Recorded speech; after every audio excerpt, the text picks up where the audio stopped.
guys, welcome back to Open Up with Angel B. And in this episode, I sit down with Jayden Grey, a multi-genre producer, artist, and creative visionary who's been mastering his craft since he was just 12 years old. From piecing together loops on GarageBand to producing for major bands, brands, and now stepping into his own light as Addis. Jayden's story is all about growth, resilience, and the courage to evolve. We talk about the highs and lows in the industry and what it means to find your own sound. Let's go. Welcome, Addis. What an intro. What an intro. Let's read that again. Round two. One take, Jake. Exactly. The audience gets it. Thanks for having me. Of course. I'm so happy to be here right now. Thank you for coming. Of course. I'm excited. Me too. Yeah, we always have fun. Jayden is amazing to be around. His energy. Yes, I appreciate you coming. Thank you. Of course. So, first things first. Okay. Let's take our shot. Yes? We're going to take our... What is this again in this little... What is this? It's a ginger shot. Oh, yeah. We healthy This can be right fun. now. Cheers. Getting healthy to start. So I actually needed this. So we can open up. Yep. Spicy. That was perfect. That was perfect. It's fine. That was awesome. Like, you didn't bring I'm going to recollect myself here. We're back. We're back. Okay, what song would you describe your life right now? Oh, what song would I describe my life? Yeah. Your life theme now. You know what? My favorite song to listen to ever is literally September by Earth, Wind, and Fire. And it's like a very happy song. And I feel like I'm very happy right now. So I feel like that song would describe the moment. Yeah. Nice. Yeah, Nice. I feel like that right now. Yeah. Nice. September. I don't know if I know. Do you remember? Oh, okay. 20? Yeah. I know. I DJ that all You the know time. that. I was just like, don't come on, know the Miss name. DJ. Yeah, I'm the worst with names. Yeah. Like, I'm sorry. I'm like, I know the song. Yeah, But you do. I got for you. Yeah. Okay, so when did you realize you had talent for music? Ooh, that's a good question. I grew up in the church world. My mom was a singer-songwriter in the Christian world. And I used to like watch her like record all her like albums and singles, and I would be like, Mom, how is there two of you singing at the same time on the radio? Like how, and I had so many questions. And I think around 12, I realized that I was like, wait, I love that whole conversation with her. And so I used to go on GarageBand as a little kid and just put stuff together. And I literally never stopped since that. So I actually blew up my family computer. It was so many songs as such when the computers were kind of older then. And one day I was making music and smoke popped out of the computer. Oh my God. And my whole family was like, what? What's going on? But yeah, I think around 12 is when I realized, I mean, I grew up drumming, kind of taught myself the piano throughout life as well. But I think I fell in love with it around 12 to 14. And where did you grow up? Because you're not from LA, right? No, I'm not from LA. I was born in Colorado and then moved to Texas. So Dallas was kind of my hometown growing up, Dallas, Texas. But I moved out here when I was 16. Okay. 16, I moved out here. Yeah. And how was your childhood? Like you and your family? Or Yeah, it was crazy. It was crazy. I have brother and sister. I'm in a band at the same time as I'm a solo artist now, but called the Greys. My childhood was very interesting. Like my sister was like dancer, dad was a pastor, mom worship leader, my brother like played baseball. But it was happy. I mean, I don't know how deep this podcast is supposed to go, but drama, like most families, it kind of happened over time, and parents ended up splitting. And but yeah, I was a happy child. I was a happy camper. And do you feel like they split? You had impact in your life. Yeah. After that, like. Yeah, I mean, how can we just be like honest on this thing? That's why we're here, right? Yeah, that's why we're here. So my dad came out gay when I was really young. Oh. So we got kind of kicked out of the church and this whole stuff, and I'm still a Christian to this day, but still it was like crazy to watch kind of all of that unravel. But yeah, my first. He was the pastor? He was the pastor. Oh. Yeah, yeah. So it was a whole drama. Big drama, if you know that world. You know, still very close to my dad, by the way, and love him and my whole family. But yeah, it was like a whole unraveling of crazy drama. I will say, it was a great question you asked, because I found my passion for music more than ever during that period of my life, because my safe place was creating and, you know, putting headphones on and trying to ignore everything behind me going on, since, you know, it was kind of crazy for a while there. But yeah, I found so much of myself through the drama in my family, I guess you could say. Yeah. Yeah. I think God used the music to heal you guys, right? I would say so. Yeah. Yeah. We didn't even ask to be a sibling band, which is crazy. You know, my dad, after he came out gay, he signed us up for a show called Wife Swap. I don't know why he did that. Still to this day. They actually ended up flying down and wanting to do their own show about us because they heard our music when we were really young. And long story short, one of the heads of Interscope heard it through this show, flew down to meet us while we're in high school, flew us out here, signed us right when that year of school ended. But it's cool, like how you said, God will use the bad and use it for your good. I'm a big advocate for that, if you allow him to. Yeah. Oh, yes.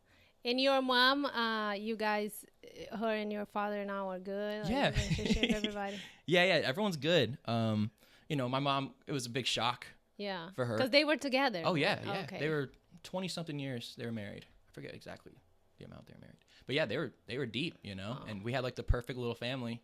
And then boom, you know. Life's crazy. Earthquakes, life's crazy. You never know what can happen. You literally never know. I was like, why are you guys fighting? My dad's like, I can't tell you right now. You know, eventually he told us. We're like, what? What's that? Yeah. Yeah. It's crazy. It's crazy. So you grew up in a music family, right? Yes. In the bands. How was, you just say, I would ask about that. You guys got signed to like a major label. And how was that experience? Like, how was you so young, like learning the business? It was a movie. Because, you know, we didn't know anything about it, like I said, like the music industry. We were just kids in high school that just were making music for fun. And all of a sudden, you know, we're in LA, and it was a branch under Interscope. It was called The Chemist. I don't think they're much of a branch. I don't know anymore. But, yeah, it was wild. We had the full experience. People writing songs for us, and they were teaching me to produce better, you know. Choreographers, and, you know, they put quite a bit of money into us three. They really believed in us. New producers every day, vocal lessons. You're a hard worker. You know how it goes. The dream, it was the dream team. That every artist literally, we dream were of it. just yeah, exactly. No, literally, to say that, like, not lightly, like it was the dream. It was a dream. Like, we're like, what is going on? You know, we were in high school yesterday, and today we're having makeup and all this stuff. But yeah, it was cool. They taught me a lot about production, and I got to watch all these, like, you know, Grammy-nominated producers and writers and people with us every day. And I'm here, like, as a kid doing it for fun yesterday, today being like, what? You can be this good at this? You know? That's crazy. So it kind of sparked it up for me, especially during that time, yeah. And your father was you guys' manager? Because he's the one that kind of put you guys in the show. And no, that's a good question. He kind of wanted to be for a second there. But no, the label was like, we'll take over here. So he got to just be our dad, and our mom just got to be our mom while all this is going on. Okay. Yeah. You think it would be different? Because right now, you guys are still with the band, right? Yeah. But not signed anymore. No. We're independent right now. What happened? Like, you guys got dropped? Yeah, the first deal, we actually did a showcase, and we weren't ready. The songs weren't ours. We had 1 week to prepare for it. Some of the songs were still being finished, and actually we had a show. It was one of the scariest days of my life, because we didn't even meet. In this room, it was like a dark room just filled with all executives. I'm like 15 plus, and we were not ready to do this. Sydney's backstage, my sister, crying. They had her in an outfit that was uncomfortable. She's young, you know. And anyways, we did it. Label passed on us, and we're like, of course they did. Like, what are we doing up here? They had us dancing. I'm not a dancer, all right? I like to think sometimes. I want to see it. No, next podcast. Old videos. But yeah, no, they passed on us. And then we got another kind of an investment deal after. We've had several things since that, but the first one was like technically the biggest deal we had. Yeah. Yeah. But I believe everything happens for a reason. I agree. Right? I agree. What's the most valuable lesson you got from that situation? The whole label, Yeah. I would say, I don't know, just finding a real hunger for it. Like, I think I found myself and musically more when someone said no to me than just getting yeses my whole life. You know, I think that I got really passionate to prove people wrong after that. And I think that those things that happen to you will really show your cards. And I think that how you manage those crazy things is how shows who you are inside, truly. So I think what it did for me was light a fire I've never felt, to be like, yo, go show them who they said no to. You know, go do that. And some people out there, like, I mean, you know, Angel, like, this is not like a lighthearted industry. It's very cutthroat, you know, and people will say no all the time. But I mean, I see you like work your butt off every day at this. And it's like, you got something to prove. You got something to show. And I think you can't make that up. You know, that's just something naturally embedded in it. So anyways, that would be my answer. I think I got a really strong passion of like, I got this. After they passed on us. And even it gives that hunger and preparation too, right? You're like, okay, so I'm gonna get this right, and an opportunity is gonna come. 100%. Like next time it does come. I will say next time it comes though, I hope like we get to do it more on how we would do it. Versus go wear this, go sing an R&B song, and we're all like, what are we doing? Like this is not who we are.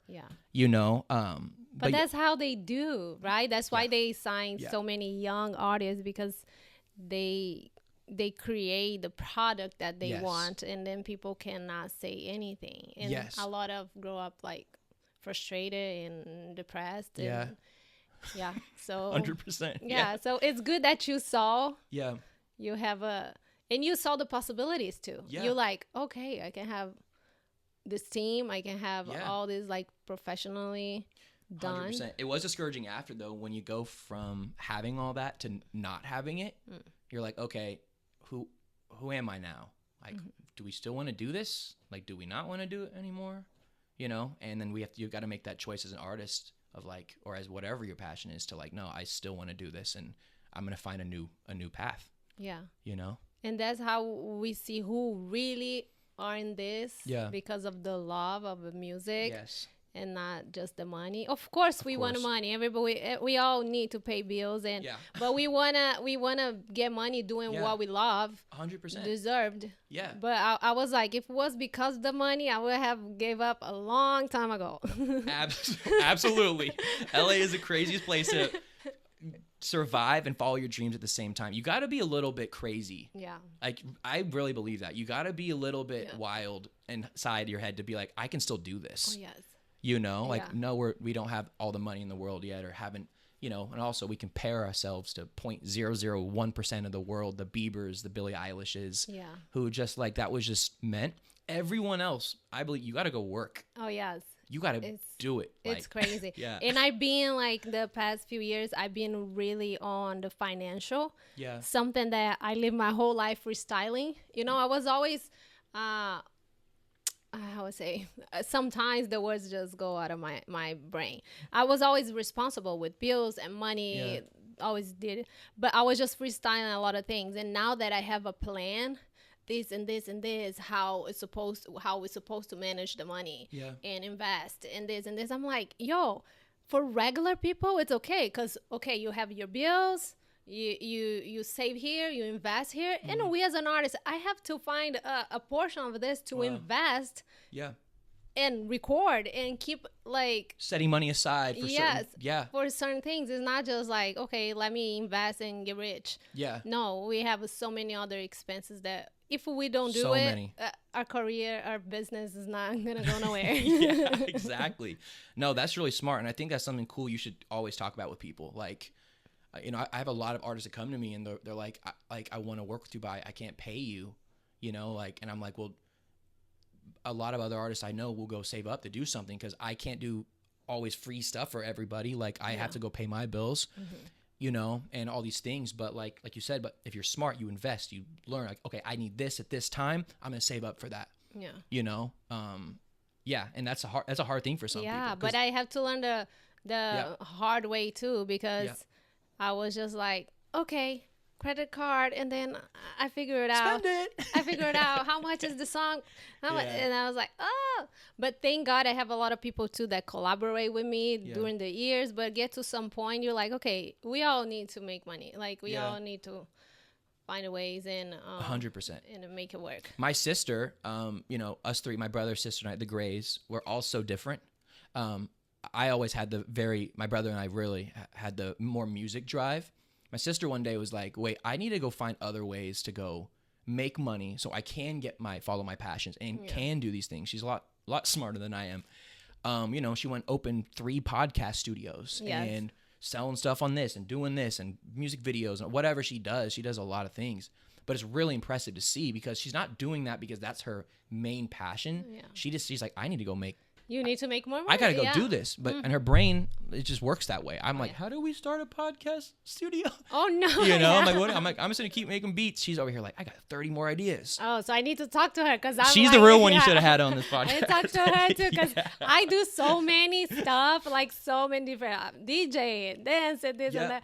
Because I'm like, I gotta make more money and invest here too. I gotta get rich and invest in what I want. I can leave, but we can call Sydney. She can come in and finish this podcast. No, we went with you, but I'm gonna hear her up and we're gonna have a girls talk. Yes, absolutely. Because I was even like talking about finance. I was paying attention.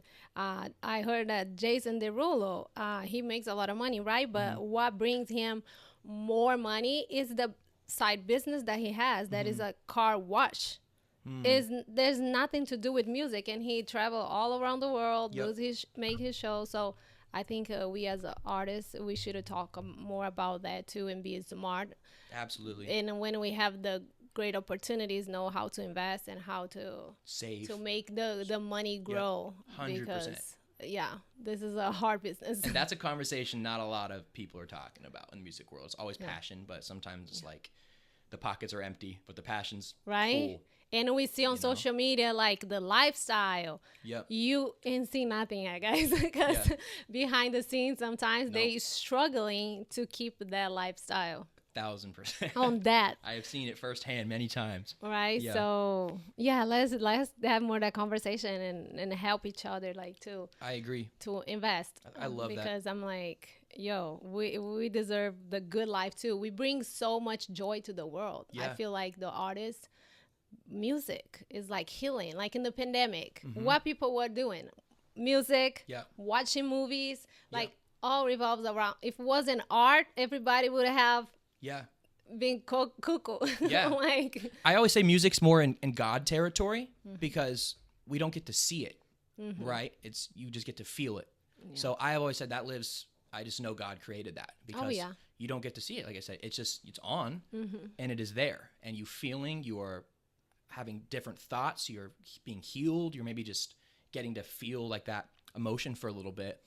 It's God territory. I think it's one of the coolest things to ever. Yeah. And then making it is like a roller coaster rush. Yeah. You know, you're like, oh my gosh, you blink your eyes and this amazing record sitting in front of you and you're like, what just happened? It's so fun. What just happened? People are dancing, you're playing it, people are like, it's an experience I don't think a lot of people will feel. It's magical. It's magical, yes. But that's why I feel a lot of artists get screwed because we're just in that magical state and creating. Back to the money. Yeah, and then like, oh my God, this is amazing. I love this because it feels so good every time I go to the studio and create something. It's like, this is what I love to do. Yeah. Like, because I do so many other things, but there's nothing like, oh my God, you creating the music and then creating the video, creating the stuff for it. Angel, you know that feeling of like when you make, your pockets are empty, you don't have a lot of money, and then you make an amazing song and you go to your bed that night and you're like, like I still feel accomplished. Yes. Today, it's like, that is something that's like, it's an addictive thing, but then you wake up the next day and you're like, oh shit. I got my I gotta bills. go make money. Yeah. I got- Yeah, it's crazy. I So got many my ups and bills. downs. Yeah. But we love it. Yeah. It chose us. I was just talking to other guests. yeah. Like music chooses. We don't choose this life. Yeah. It chooses. It chooses. It Yeah, chooses I agree. because we It's might not be our fault. crazy. We have to do it now. Yeah. Yeah, we might be crazy. Okay, you talk about your experience at scoring the peripheral Oh, peripheral. Yeah. for BT. How does creating for film differ from producing for artists? Yeah, that's an amazing question. I got called one day by one of my best friends, Jordan. He owns a company called Mixed Media. He's just an upcoming filmmaker, and I mean, he started off music videos and all these things. But he called me and he's like, "Hey, man, do you want to make like a trailer for this show?" And I was like, "I've never done it," and I did it. And he's like, "Oh man, this is great. In fact, the company loved it. Like, you want to possibly score the movie we're about to start filming?" And I was like, "Well, I've never scored anything in my life." I was like, I'll try. He's like, "No, dude, I believe in you," and he just loves me and believes in me. And I was like, "All right." So they filmed it. Movie was done. They gave me all the footage. I'm sitting here like, where do you start? Because with music, I've done it so many times. It's like, oh, I know where to start. With a movie, I'm like, okay, like how do we go about this? Anyways, I just found a spot, started doing it, and just I will say it took me, I think it was like 6 to 8 months of like doing it, and then but also that's on and off, like stopping, starting again, like notes, all of that. It was one of the coolest experiences of my life, to say though, because it's such a different side of music. It's like, it was a horror film. Okay. So it was like, I got to find scary sounds and scary strings and a lot of swells and drops and like wild stuff. But I got done and I was like, wait, that was amazing. I would totally do that again.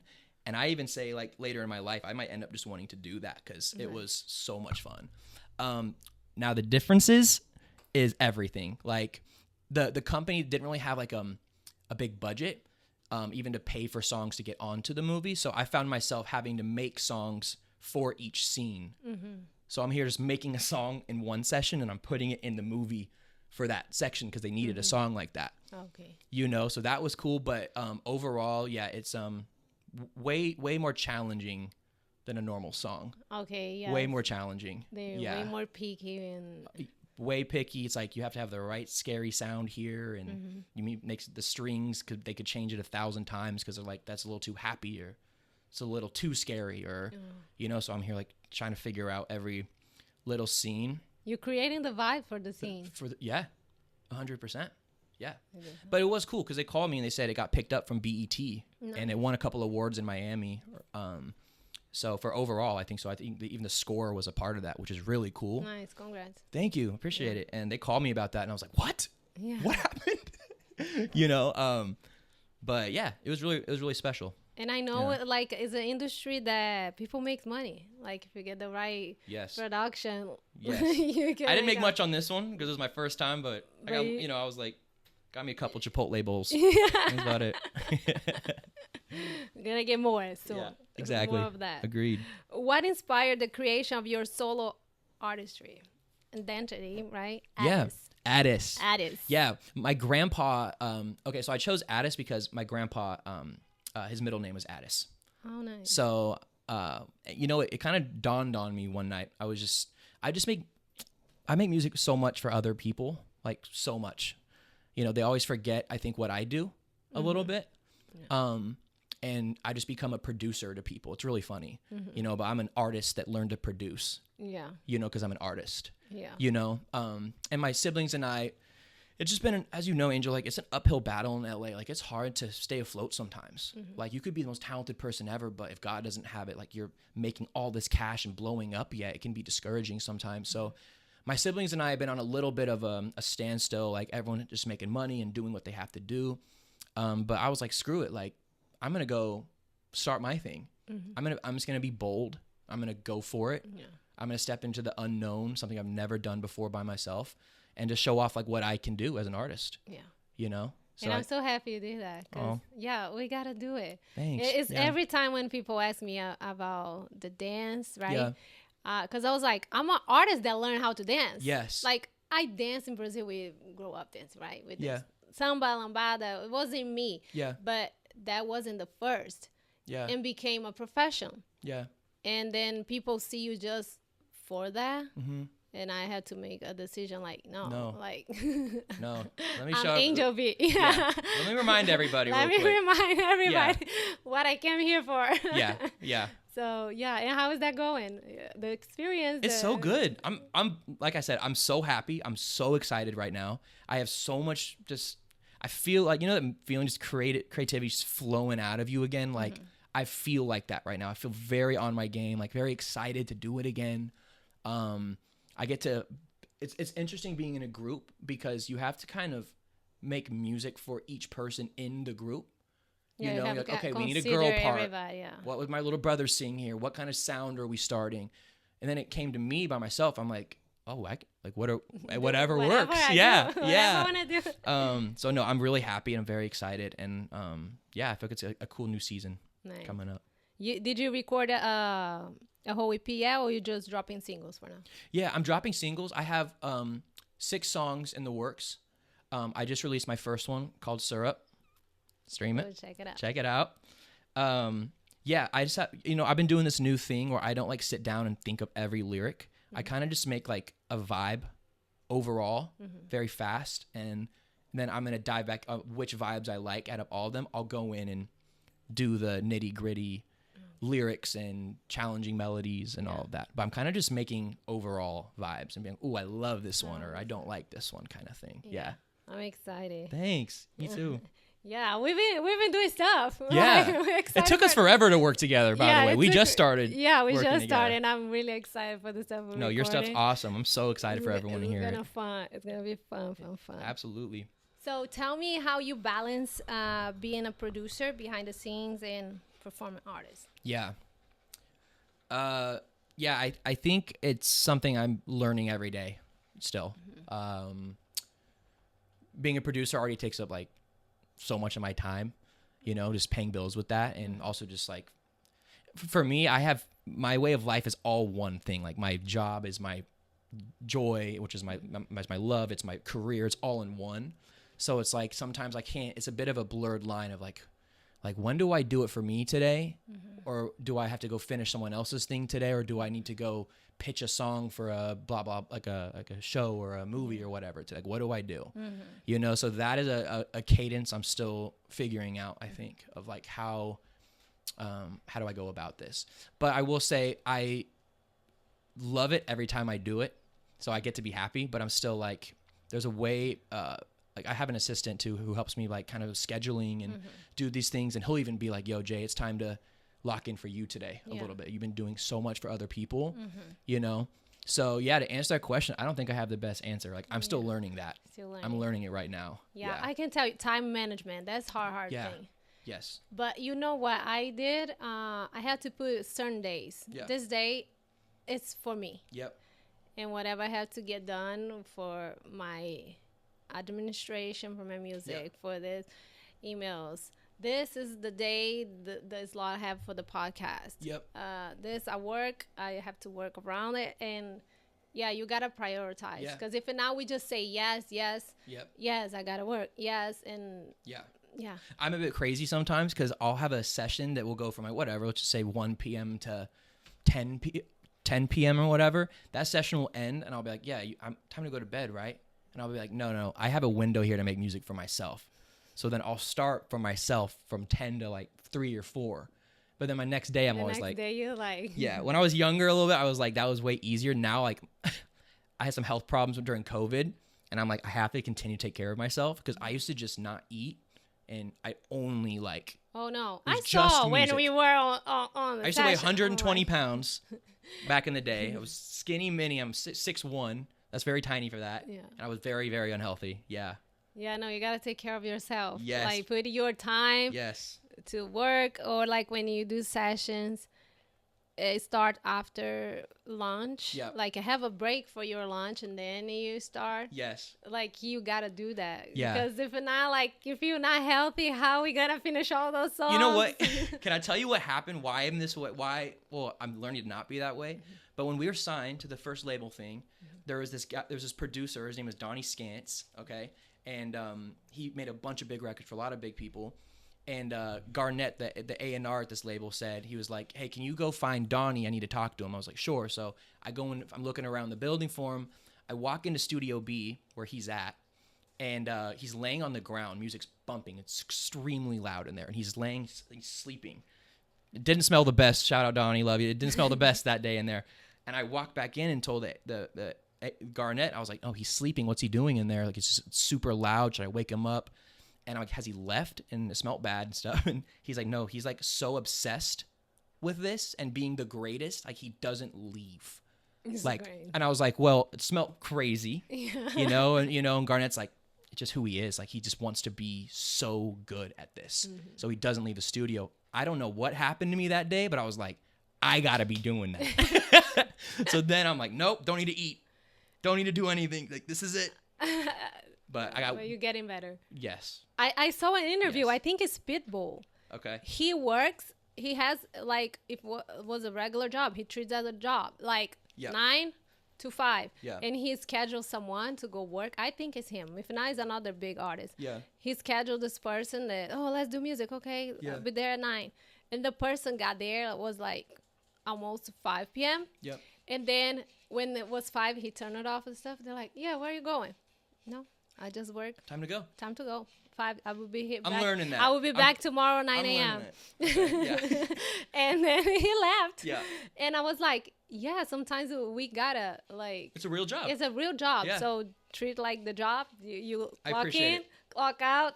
Bye. See you tomorrow. I appreciate you saying that. I'll take that. I'll learn from that. All right. See you tomorrow. Oh, it's 5:01. Get out of my house. Yeah. We're done with the session. Let's go. Yeah.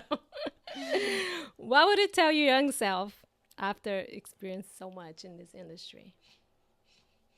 Oof. That's a loaded question.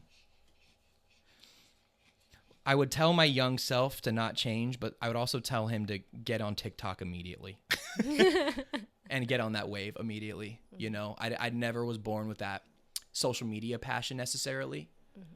You know, like, music was just it for me. I was like, it's going to work with this. That became such a big change when obviously social media changed it all up. But also, I would say I wouldn't probably tell him that either, because I think everything's meant to be how we are right now. Yeah. And God is going to put you where you're supposed to be when that time is necessary. Mm-hmm. And I would just tell him to, not change and stay passionate always first. Just keep the passion and don't let people take that, because people will try to take that, you know. And I would just, And I'd also tell him couple production tricks I've learned. Nice. 10 years later. Yeah. 10 years later. Try this one. Don't do that. Yeah. How do you stay grounded and creative when navigating these ups and downs of the industry? I'm a big Jesus lover. I'm a huge Christian. Love the Lord. I think that is such a big grounding place for me. It's just God, seriously. And just believing, when you don't have faith in yourself, to have faith in him is what I fully believe. Mm-hmm. My personal beliefs. I would say that. Also, finding time to have fun still is important. Yeah. You don't got to go crazy, but go to the beach. You don't have to go work yourself to death. Yes. You know, go have some time with friends, go play some pool, whatever. Like, find those little moments in your day to be yourself outside of your career or your job, I think. For sure, 100%. Yeah. Last year I had to, after I lost my dad, I had to, like, reset my priorities. Because especially we come to the city, we don't have our families. So we really, like, work. I gotta make this happen. And you don't live life. Like, fortunately, my job gave me a lot of opportunities to enjoy while I was working too. Yeah. But I had to, like, stop and go get a plane ticket, go somewhere else, go live life, because you don't know tomorrow. You don't. You have no idea. Today can be everything fine and tomorrow you're gone. Yeah. So enjoy.